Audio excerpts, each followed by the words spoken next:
Hello my friends, my name is Andrea and let's talk today about the long-awaited or feared eclipse in Scorpio, which occurs on the 5th of May 2023. It's a lunar eclipse that happens together with the south node of the moon, bringing completions and really cutting things, taking something away in general.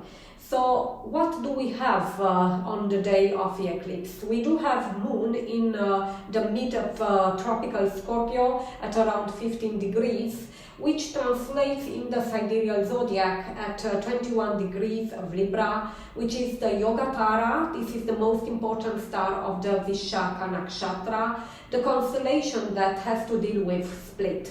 So we have a significance of split, of parting ways in matters that are connected to Scorpio, the big money, the big finance, in general, the financial system as well.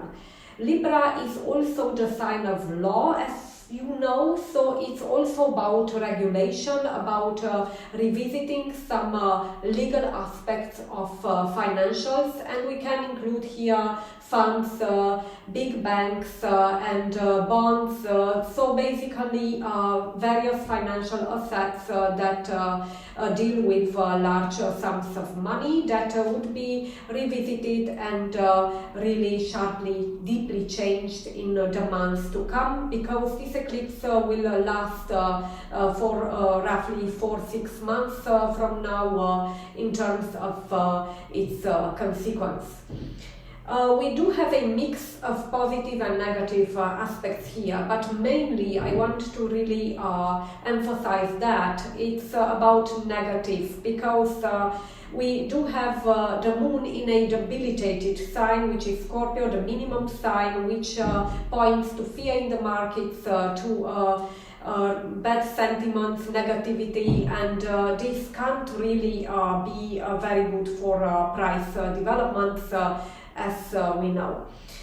We do have here an influence of Jupiter towards Venus, which has to deal with monetary value, and this is tighter. It's like 30 minutes, and this means that we would have an increase in monetary value in the months to come, but of course the road there would not be easy, because we do have a Venus in the Ardra Nakshatra near the fixed star of Betelgeuse, which is linked to storms.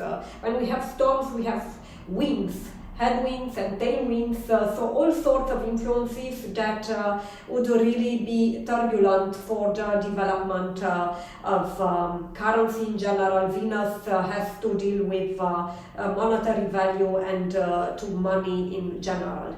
We do have a square from Neptune as well, so it will be a lot of confusion and also idealism in some regard. So we will have to deal with various forces that would lead to the evolution of the financial system, which nevertheless will be split. So in some way we will have boundaries, because Neptune is in hard aspect, so this means not so much freedom anymore, but basically Jupiter would be about expansion, about luck. So regardless what happens, even if conditions are tough, this part will develop in the future, and we will have to deal with a new financial system in the end, especially when the transit of Uranus in Taurus comes to an end.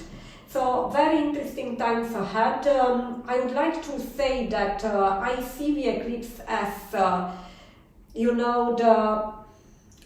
preparation for the drop, actually, because in the last part of May, and also linking it to the history and mainly to the Wall Street crash in 1929, although things are much different right now, so there are a lot of differences, but there are also some similarities, with Uranus and Pluto really going through the midheaven and the ascendant of the chart that entailed the crash in October 1929. So it has to deal with some history repeating, transformation, and so on.